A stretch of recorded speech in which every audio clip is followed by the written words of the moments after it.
গাজায় যুদ্ধ-পরবর্তী পরিকল্পনা নিয়ে বক্তব্য রাখতে গিয়ে চরম বিব্রতকর পরিস্থিতিতে পড়লেন মার্কিন পররাষ্ট্রমন্ত্রী অ্যান্টনি ব্লিংকেন। ওয়াশিংটনে আটলান্টিক কাউন্সিলের আয়োজনে পড়েন ফিলিস্তিনিপন্থীদের তোপের মুখে গণহত্যার দোষর এবং যুদ্ধাপরাধী আখ্যা দেয়া হয় তাকে। বিক্ষুব্ধ নাগরিকদের প্রতিবাদে বক্তৃতা থামিয়ে দিতেও বাধ্য হন তিনি।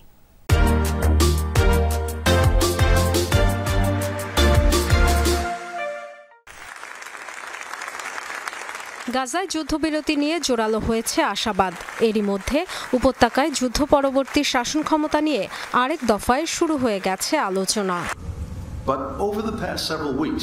ওয়াশিংটনে আটলান্টিক কাউন্সিলের আয়োজনে এই ইস্যুতে কথা বলছিলেন যুক্তরাষ্ট্রের পররাষ্ট্রমন্ত্রী অ্যান্টনি ব্লিংকেন। তার বক্তব্য বেশি দূর এগোনোর আগেই শুরু হয় শোরগোল। তাকে যুদ্ধাপরাধী গণহত্যাকারী আখ্যা দিয়ে তীব্র প্রতিবাদ জানান এক ফিলিস্তিনপন্থী নারী।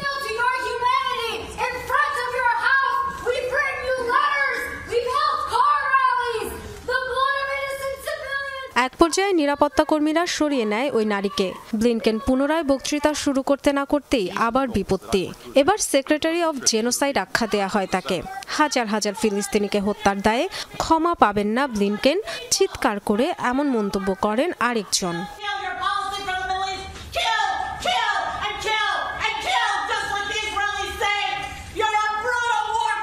তৃতীয়বারের মতো একই ঘটনার পুনরাবৃত্তি হয়।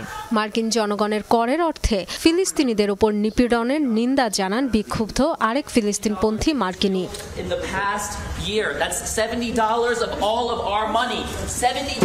তীব্র প্রতিবাদের মুখে যেন ভাষাই হারিয়ে ফেললেন ব্লিংকেন। থতমত পরিস্থিতি থেকে নিজেকে সামলে নিয়ে বক্তব্য শুরু করতে বেশ কিছুক্ষণ সময় লেগে যায় তার। ডরথি তাস্ট্রিন, যমুনা নিউজ।